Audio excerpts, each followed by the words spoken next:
दो मरूफ रवायात आपने सुनी है सब ने, उनमें इस बात का इशारा मौजूद है। इसराइलियात, इनके बारे में बिल यकीन कहना ये सही है, ये बात दुरुस्त नहीं है, क्योंकि रसूलुल्लाह ने कहा है, इनको बयान किया जा सकता है, लेकिन ये यकीन रखना कि ये बातें दुरुस्त थी और साबका अंबिया की ये बातों को मिन व अन उनकी उम्मतियों ने नोट किया, ये बाकी नबियों के पास ये एजाज हासिल नहीं, ये सिर्फ रसूलुल्लाह सल्लल्लाहु अलैहि वसल्लम की जात है जिनकी हर बात को अल्लाह रब्बुल इज्जत ने नोट करवाया और महफूज रखा है। साबका अंबिया को ये मकाम हासिल नहीं है। इसराइलियात है, उनमें से एक ये भी है कि हजरत सुलेमान के पास एक उनका वजीर बैठा हुआ था और अचानक जनाब सुलेमान ने एक शख्स को देखा, और हजरत सुलेमान नबी थे, पैगंबर थे, वो भांप गए कि ये शख्स इस शख्स को घूर घूर के देख रहा है।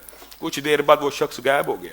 तो ये वजीर कहने लगा, या सुलेमान आप सारी जिंदगी आपकी खिदमत में गुजार दी, अब मैं उसका सिला चाहता हूं। क्या सिला चाहता हूं? फलां फलां जजीरा है, मुझे वहां पे भेज दीजिए, जिन्नों को हुक्म करें, मैं अपनी बाकी जिंदगी वहां बसर करना चाहता हूं। हजरत सुलेमान ने हुक्म दिया, वो उसको दूर दराज खूबसूरत जजीरे में छोड़ा। वो शख्स दोबारा हजरत सुलेमान के दरबार में चंद लम्हों के बाद हाजिर हुआ। हजरत सुलेमान ने कहा, क्या घूरता था, क्यों देखता था उस मेरे वजीर को? कहा, मैं मलकुल मौत हूं और मैं बार बार आपके वजीर को देख रहा था कि अल्लाह रब्बुल इज्जत ने जो रजिस्टर मुझे थमाया हुआ है उसके अंदर इसकी रूह कब्ज करना हजारों किलोमीटर दूर एक जजीरे पे था। जिस वक्त वो वक्त करीब आया, मैंने अल्लाह के हुक्म की तामील करते हुए उस जजीरे की तरफ दौड़ लगा दी, लेकिन ये शख्स आपके पास बैठा हुआ था और मैं सोचता था कि उस जजीरे पे जाके इसकी रूह को कैसे कब्ज करूंगा। तो इसने आपसे पता नहीं क्या बात की, मैं जजीरे में पहुंचा तो सामने मौजूद था और वहां पे मैं उसकी रूह को कब्ज कर रहा हूं।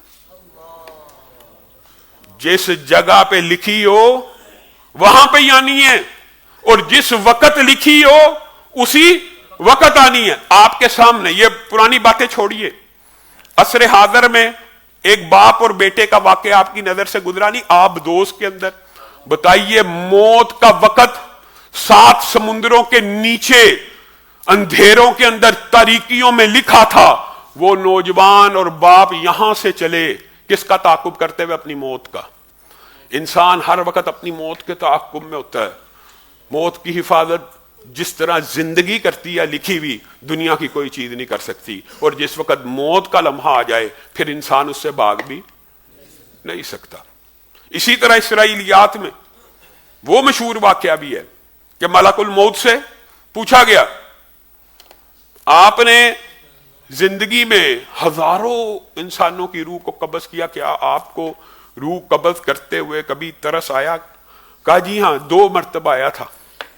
कहा, क्या वाकया? कहा, एक दूध पीता बच्चा मां के साथ लिपटा हुआ, समुंदर की लहरों ने उसकी कश्ती को तोड़ दिया, सारे मुसाफिर जहां बहक हो गए, एक औरत और एक बच्चा एक तख्ते के ऊपर रह गए थे।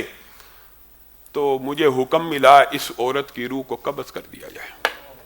मैंने रूह को कब्ज किया तो मुझे तरस आया उस दूध पीते बच्चे के ऊपर कि इसकी रूह को कब्ज नहीं किया जा रहा, इस औरत की रूह को कब्ज कर दिया जा रहा है। इस बच्चे का क्या बनेगा? कौन इसका वाली वारिस होगा?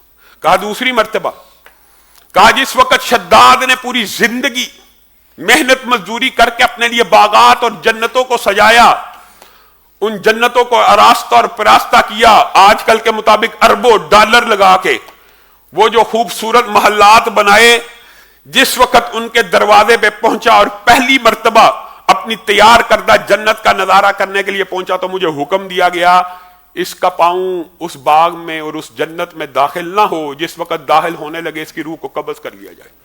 तो मेरे दिल में ख्याल आया कि एक नजर देखने ही दिया जाता पूरी जिंदगी की मेहनत को, तो हरज क्या था? इसराइली रिवायत में आता है कि फिर मलकुल मौत को यह बतलाया गया कि जिन 2 मकामात पे तूने गम का इजहार किया उसका महवर भी एक ही शख्स है। कहा, क्या मतलब? कहा, वो बच्चा जिसकी मां की रूह को तूने कब्ज किया था और वो तन्हा था, अकेला था, उसको उसके रब ने पाला, सारी जिंदगी उसकी परवरिश की। ये नामुराद, ये बदबख्त बड़ा होकर शद्दाद बन गया और अल्लाह रब्बुल इज्जत ही को चैलेंज करने लगा, जिस रब ने اس کی ماں کی روح کو قبض کیا اور پوری زندگی اس کی نشو نما پرورش کی، اس کو تندرست کیا، توانا کیا، جوان کیا، پالا پوسا، یہی رب کے سامنے کھڑا ہو گیا تو رب نے کہا اگر میرے سامنے اب کھڑا ہوتا تو تجھے تیرے جنت کو دیکھنے کی بھی اجازت نہیں ملے گی۔ یہ وقت آ جائے، لمحہ آ جائے، جس وقت آ جائے، آپ نہیں دیکھتے آج تو انٹرنیٹ ہے، دنیا ہے کہ بعد اللہ تعالیٰ نے ہمارے قاری عبد المتین اصغر کو بیگم کوٹ کے اندر شان صحابہ بیان کرتے ہوئے موت دے دی۔ آپ ممبروں کے اوپر آج کل دیکھتے ہیں کہ ممبر کے اوپر کھڑا عالم تقریر کر رہا ہے، اسی وقت روح کو قبض کر لیا گیا۔ آپ مکہ اور مدینہ میں دیکھتے ہیں ہر روز کہ بندہ سجدے میں پڑا ہے، روح کو قبض کر لیا گیا۔ یہ حسن خاتمہ ہے، اور حسن خاتمے کی دعا اور خاتمہ بالخیر کی دعا بھی اسلام میں، دین میں بہت زیادہ اہمیت رکھتی ہے۔ اللہ رب العزت جو کہا گیا، جو سنا گیا، اس کو سمجھنے کی توفیق عنایت فرمائے۔